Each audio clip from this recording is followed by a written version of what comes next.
Good afternoon, Vice President Inday Sara Duterte. Vice President Inday, the palace has said your time as DepEd Secretary was a complete failure. This stems from your statement that the country remains at a paper and pencil in comparison to other educational system of other countries which are modernized. What is your response to that, ma'am? Oh, thank you, Alvin and Tourism, for this opportunity to speak, and explain my side. Unang-una, masabi ko yon na we are still, we are truly behind sa education system natin compared to more developed countries around the world. And that is true. That is an observation. That is a fact of the Philippines. And I have all the right to say kung ano yung katotohanan ng bansa natin. That is covered by the freedom of speech and expression natin. So, dapat siguro walang magalit. Kasi yun naman yung katotohanan ng bansa natin eh. Saan ba tayo magsisimula mag-isip ng mga solusyon kung hindi natin tanggapin na merong problema yung bayan? Pangalawa,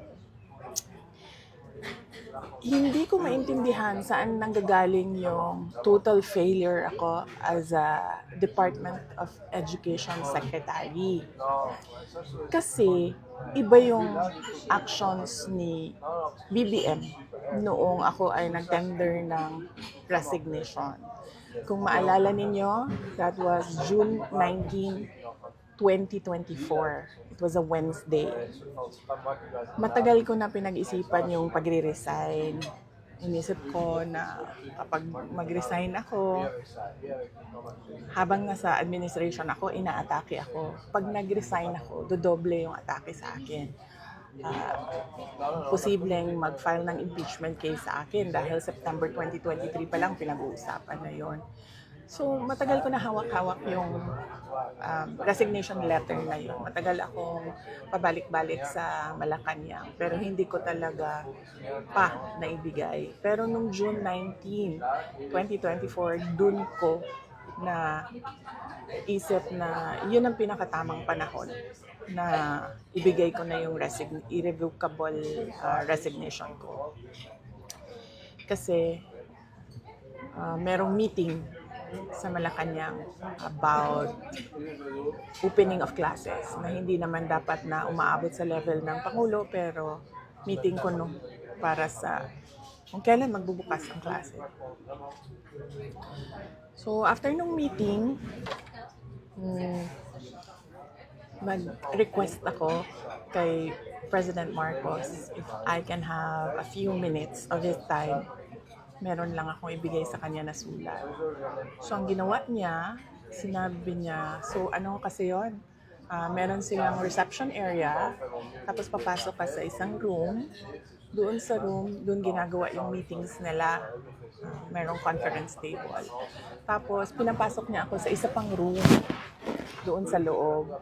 Nagmuka siyang office na may table, may office table, may lounge, merong living room.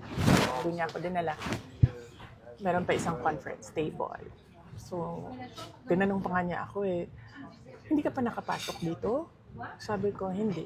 First time ko ito nakapasok dito. Tapos nagkwento pa siya na, nung panahon ng tatay ko, parang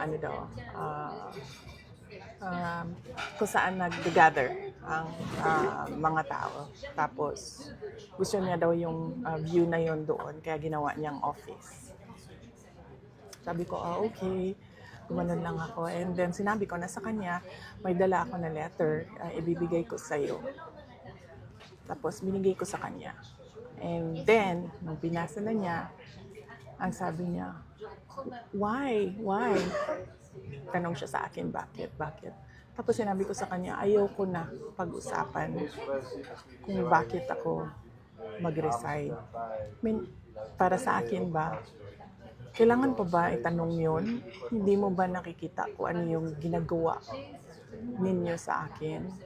O parang hindi naman ako masokista na aatakihin ninyo ako nang aatakihin habang nagtatrabaho ako para sa inyo, and to think na the Department of Education was the department that was delivering results sa administration.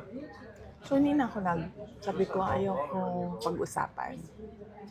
And then sabi niya, he tried to ask me to stay. Tapos sabi ko, ayoko na.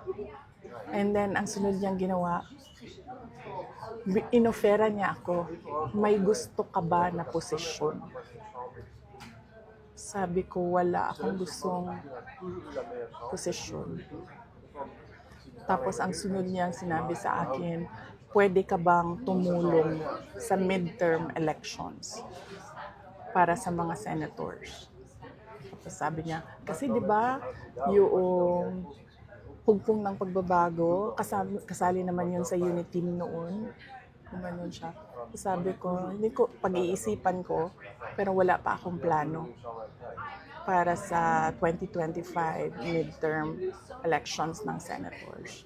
So, clearly, lahat ng attempts niya to make me reconsider my resignation, na sinabi niya, magstay lang ako as Department Secretary o DepEd, na sinabi niya, gusto ko bang lumipat sa ibang posisyon, sabihin ko daw sa kanya, na sinabi niya, pwede ba akong tumulong sa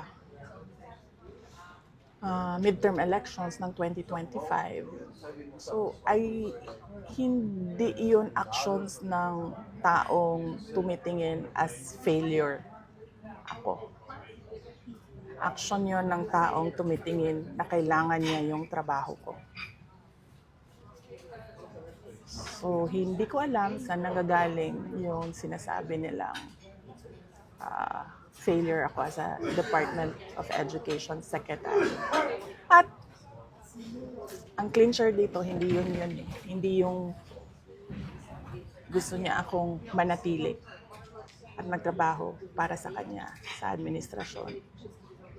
Yun yung pag-alis ko, nagbeso-beso siya sa akin. This was 10:25 or 10:30 in the morning. Baba sa oras ko. Hindi lang ako sigurado sa oras. Yes, tama. Kasi ito yung pumasok sa isip ko eh. Tama yung oras ko. 10:25, 10:30 naman. Amoy alak siya. At kung ako ang pahulain, kung ano yung alak na yon, whiskey. Pero, hindi ko naman siya nakita nag-inom ng whiskey. Nakikita ko siya lagi umiinom ng champagne. Pero amoy alak siya at 10:30 in the morning. Doon na-confirm yung decision ko na mag-resign. So, hindi ako ang failure. Siguro, ang failure is yung 10:30 pa lang ng umaga, amoy alak ka na.